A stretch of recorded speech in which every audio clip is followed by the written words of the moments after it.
بسم اللہ الرحمن الرحیم۔ اللہم صلی علی سیدنا محمد وعلی آلہ واصحابہ وسلم۔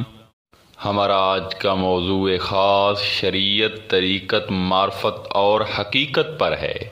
اور ہم آج کی اس ویڈیو میں دین اسلام اور تصوف کے ان 4 درجوں کی حقیقت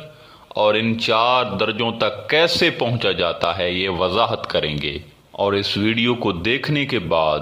آپ کو یہ بھی معلوم ہو جائے گا کہ آپ ابھی تک کس مقام میں ہیں،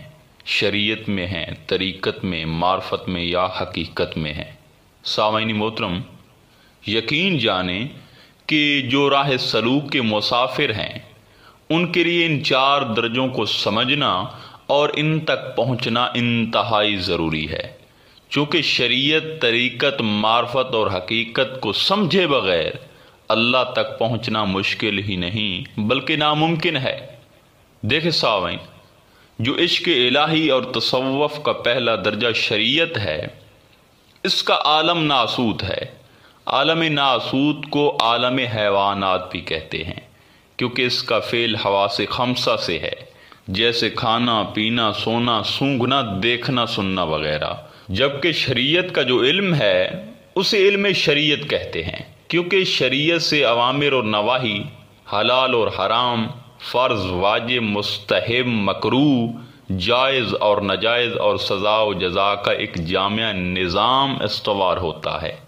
اور شریعت ثواب و عذاب، حساب و کتاب کا علم ہے۔ اور شریعت کے اعمال دین کے اندر ظاہری ڈھانچے اور جسم کی حیثیت رکھتے ہیں، جبکہ مقام شریعت میں جب طالب یا کوئی انسان ہوتا ہے تو جو اس کا روح ہوتا ہے اسے روح جسمانی کا نام دیا جاتا ہے، اور شریعت کے اس مقام میں کثرت ذکر سے طالب کے روح پر جو تجلیات نازل ہوتی ہیں انہیں آثار کہتے ہیں۔ دیکھیں، طالب جب شریعت میں ترقی کرتا ہے تو طریقت میں وہ منتقل ہو جاتا ہے۔ دیکھیں، جو طریقت ہے اس کا عالم ملکوت ہے۔ عالم ملکوت یہ عالم مثال مختص ہے ملائکہ، ارواح اور نفوس قدسیہ کے لیے، اور یہ عالم ناسوت سے ترقی کے بعد آتا ہے، اور اس کا علم طریقت ہے۔ دیکھیں، طریقت کا علم شریعت کے علم سے اگلا درجہ ہے، کیونکہ شریعت کے علم میں سالک اپنے ظاہر کو سنوارتا ہے، مگر علم طریقت میں سالک اپنے باطن پر خصوصی توجہ دیتا ہے، جیسا کہ صبر و شکر، رضا و تسلیم، تفویض و توکل، نفس کی پاکیزگی اور اخلاص وغیرہ۔ جبکہ ایک بات واضح کر دوں کہ کچھ لوگ شریعت اور طریقت کو جدا جدا اور ان کے درمیان اختلاف سمجھتے ہیں۔ دیکھیں، شریعت اور طریقت متضاد نہیں بلکہ دونوں ایک دوسرے کے معاونت کا باعث بنتے ہیں، جبکہ ایک کی تکمیل دوسرے سے ہوتی ہے۔ اب طریقت میں سالک کا جو روح ہوتا ہے اسے روح نورانی کہتے ہیں، یعنی وہ جسمانی سے ترقی کر کے نورانی بن جاتا ہے، اور اس مقام میں جو روح پر تجلیات پڑتی ہیں انہیں تجلی افعال کہتے ہیں۔ سامعین محترم، سالک کے قلب پر غیب سے جو انوار منکشف ہوتے ہیں اس کو تجلی کہتے ہیں۔ اگر تجلی کا سرچشمہ ذات الہی ہو اور صفات الہیہ میں سے کسی صفت کا واسطہ بیچ نہ ہو تو اسے تجلی ذات کہتے ہیں، اور اگر تجلی کا منبع حق تعالیٰ کی صفات میں سے کوئی ایک صفت ہو تو اسے تجلی صفات کہتے ہیں، اور اگر تجلی کی اصل افعال الہی میں سے کوئی فعل ہو تو اسے تجلی افعال کہا جاتا ہے۔ طریقت سے اگلا مقام معرفت ہے۔ دیکھیں، معرفت کا جو عالم ہے اسے جبروت کہتے ہیں۔ عالم جبروت عالم ارواح ہے، اور اس کا فعل صفات حمیدہ ہے، جیسے ذوق، شوق، طلب، وجد، سکر، سہو اور محو وغیرہ۔ یہ مرتبہ وحدت اور مرتبہ صفات ہے، جبکہ مقام معرفت کا علم معرفت ہے۔ یہاں پہنچ کر طالب صرف یہ پہچان کرتا ہے کہ میں کیا ہوں، کون ہوں، میرا رب کون ہے، یعنی یہاں انسان اپنی ذات میں غور و فکر کا علم سیکھتا ہے اور باقی ہر علم کو وہ خیر بات کہہ دیتا ہے، جبکہ یہاں روح کو روح سلطانی کا نام دیا جاتا ہے، اور اس مقام پر جو روح پر تجلی پڑتی ہے اسے تجلی صفات کہتے ہیں، یعنی یہاں روح پر اللہ تعالیٰ کی صفاتی نام کی تجلی وارد ہوتی ہے۔ اب باری ہے حقیقت کی۔ دیکھیں، حقیقت سب سے باری اور اہم مقام ہے۔ اس کا جو عالم ہے وہ لاہوت ہے۔ دیکھیں، عالم لاہوت بے نشان ہے، اپنے آپ سے قطع تعلق کرتا ہے، کیونکہ اس کا تعلق عالم امر سے ہے، اور اسی کو لا مکان بھی کہتے ہیں۔ یہاں پر نہ گفتگو ہے اور نہ ہی جستجو ہے، نہ ہجر ہے نہ فراق ہے، نہ منزل ہے نہ مقصد ہے، نہ دن ہے نہ رات ہے، اور نہ ہی یہاں موت ہے اور نہ ہی یہاں حیات ہے۔ فرمان الہی ہے وَأَنَّ إِلَىٰ رَبَّكَ الْمُنْتَهَىٰ، اور یہ کہ بے شک تمہارے رب ہی کی طرف انتہا ہے۔ دیکھیں، یہاں انسان کامل کے علاوہ کوئی داخل نہیں ہو سکتا، جبکہ اس کا جو علم ہے، اس مقام کا جو علم ہوتا ہے اسے علم حقیقت کہتے ہیں، کیونکہ اس علم کا تعلق حق الیقین سے ہے۔ یہاں پر فنا کا نہیں، بقا اور حقیقت کا تذکرہ ہوتا ہے، جبکہ مقام حقیقت میں جب طالب پہنچتا ہے تو اس کی روح کو روح قدسی کا نام دیا جاتا ہے، کیونکہ اس روح کا وطن عالم لاہوت ہے، اور اسے حقیقت انسانیہ بھی کہا جاتا ہے۔ اس مقام پر روح ڈائریکٹ حق تعالیٰ کی ذات کی تجلیات وصول کرتی ہے، جو ما سوائے اللہ ہر چیز کو جلا کر راکھ کر دیتی ہیں۔ حضرت سخی سلطان باہو رضی اللہ تعالیٰ عنہ فرماتے ہیں، جس ایک تجلی سے حضرت موسیٰ بے ہوش ہو گئے اور کوہ طور پھٹ گیا، ہر لمحہ ہر پل جذبات انوار ذات حق تعالیٰ کی ویسی تجلیات ہم پر 70,000 بار وارد ہوتی ہیں، لیکن ہم نہ دم مارتے ہیں اور نہ آہیں بھرتے ہیں، بلکہ مزید تجلیات کا تقاضا کرتے ہیں۔ آپ فرماتے ہیں، آن نور تجلی با موسیٰ کوہ طور، این ایاں است مرا حق کے ظہور۔ جس نور تجلی کو موسیٰ نے کوہ طور پر دیکھا تھا، اس نور تجلی کو میں عین عیان دیکھتا ہوں۔ سامعین محترم، اب قابل غور بات یہ ہے کہ ایک طالب اپنے رفیق یعنی مرشد کامل کے علاوہ ان چاروں مقامات تک پہنچنا تو دور، ان کو سمجھ بھی نہیں سکتا۔ اس کے ذہن میں یہ چاروں مقامات آ بھی نہیں سکتے، کیونکہ ان چاروں مقامات کی تہہ تک پہنچنے کا تعلق علم سے ہے۔ کس علم سے ہے؟ جو مرشد کامل کے پاس ہوتا ہے۔ دراصل مرشد کامل طالب کو پہلے مقام میں پہنچانے کے لیے زبان سے علم پہنچاتا ہے، کیونکہ شریعت کا علم زبان سے حاصل ہوتا ہے۔ پھر طالب ریاضت اور پریکٹیکل کرتا ہے، جبکہ طریقت کا علم یہ مرشد طالب کو نظر سے پہنچاتا ہے، کیونکہ طریقت نظر سے حاصل ہوتی ہے، اور جو مقام حقیقت ہے اس کی سمجھ اور اس کا علم مرشد طالب کو قلب سے طے کرواتا ہے، یعنی قلب میں تاثیر اور قرار منتقل کر کے پھر اسے ذکر قلب عطا کرتا ہے، اور پھر قلب کے ذریعے ہی وہ طریقت کا علم سیکھتا ہے اور اس کی تہ تک پہنچتا ہے، جبکہ معرفت کا علم، اس کا مغز اور اس کی تہ مرشد کامل طالب کو روح کے ذریعے پہنچاتا ہے، کیونکہ اس کا تعلق روح سے حاصل ہوتا ہے۔ اسی بنا پر حضور علیہ الصلوۃ والسلام نے ارشاد فرمایا کہ شریعت درخت کی مثل ہے، طریقت اس کی شاخیں ہیں، معرفت اس کے پتے ہیں اور حقیقت اس کا پھل ہے۔ دیکھیں، اس کی وضاحت کرتے ہوئے حضور سلطان العارفین میرے مرشد کریم فرماتے ہیں، علم شریعت ایک شرف ہے، طریقت ایک حرف ہے جس میں مشاہدہ حق ہے، اور معرفت مرتبہ حق الیقین ہے۔ آپ فرماتے ہیں کہ شریعت دارالسلطنت شاہ ہے،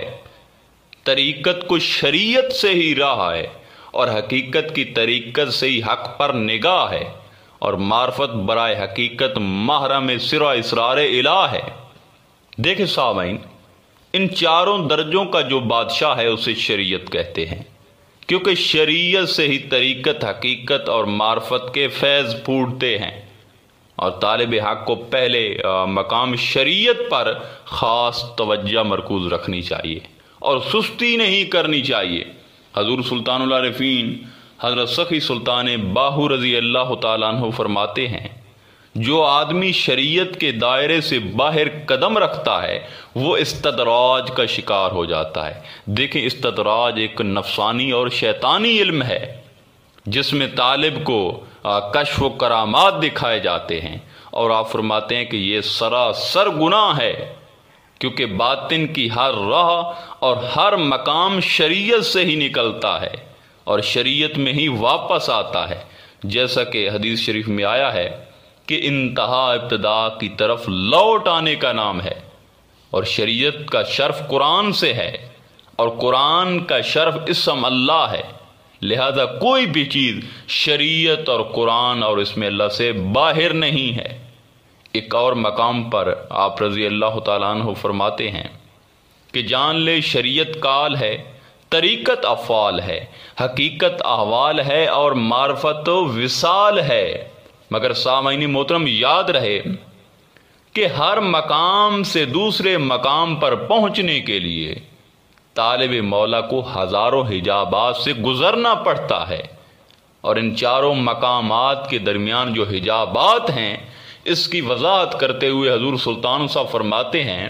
شریعت اور طریقت کے درمیان غیر ما سوا اللہ کے 70,000 حجابات اکبر ہیں، جن میں سب سے بڑا حجاب وہ علم ہے جو تکبر اور ہوا کا سرچشمہ ہے۔ دیکھیں، انسان جب تک تکبر اور ہوا سے پاک نہیں ہو جاتا وہ مقام طریقت تک نہیں پہنچ سکتا۔ اسی طرح طریقت اور حقیقت کے درمیان بھی کشف و کرامات کے 70,000 حجابات اکبر ہیں۔ کاش کہ یہ ان لوگوں کو علم ہو جائے جو کشف و کرامات میں دلچسپی رکھتے ہیں، یا اس مرشد کی تلاش میں رہتے ہیں جو کشف و کرامات والا ہوتا ہے۔ دیکھیں، حضور سلطان العارفین فرماتے ہیں کہ جب تک انسان کشف اور کرامات سے دست بردار نہیں ہو جاتا وہ حقیقت حق تک ہرگز نہیں پہنچ سکتا،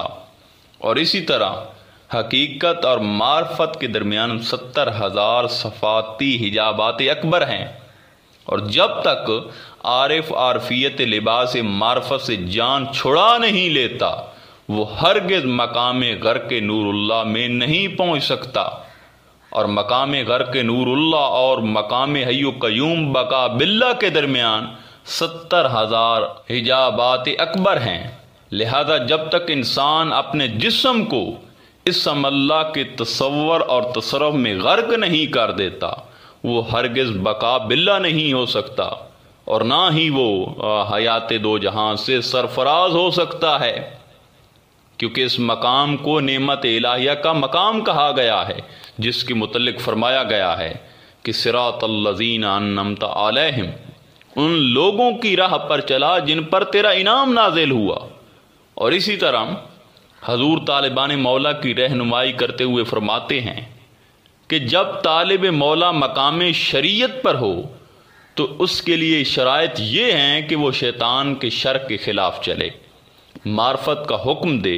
اللہ تعالیٰ کی نافرمانی کرنے سے شرم کرے،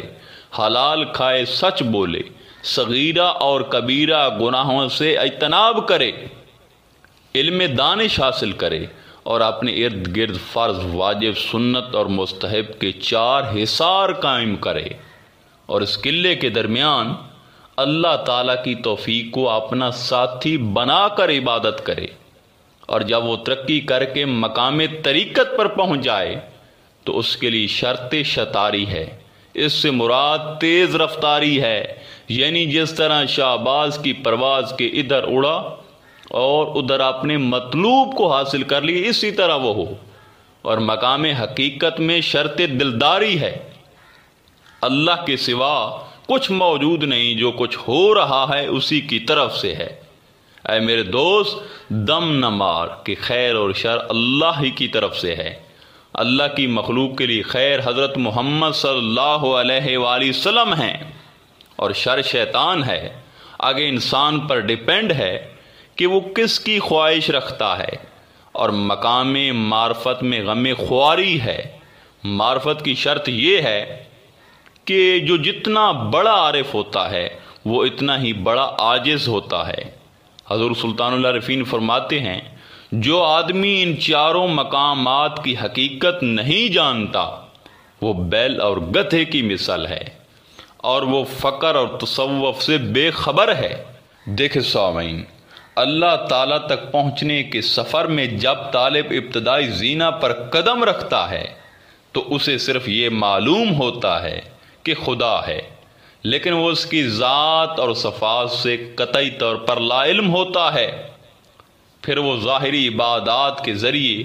اس کی صفات کے متعلق جاننا شروع کر دیتا ہے۔ جب طالب شریعت پر ذوق و شوق سے عمل کر کے ترقی کرتے ہوئے مقام طریقت پر پہنچتا ہے تو اس میں اسے بے حد حسین ذات کے قرب اور دیدار کی طلب پیدا ہوتی ہے، اور وہ اس کی جانب بے اختیار بڑھتا ہے۔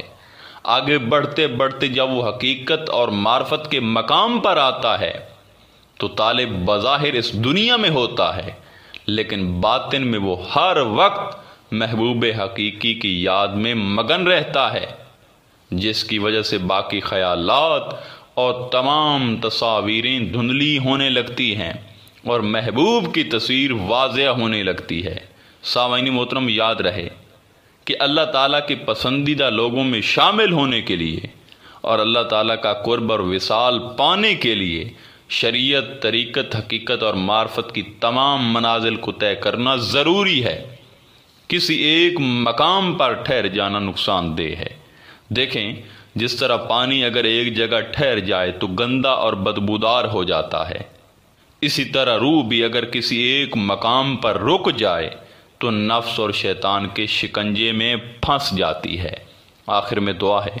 کہ اللہ تعالی ہم سب کو شریعت، طریقت، معرفت اور حقیقت کی سمجھ اور اس کی تہہ تک پہنچنے کی توفیق عطا فرمائے۔ انشاءاللہ تعالی ملتے ہیں ایک نئے موضوع میں، تب تک اللہ نگہبان۔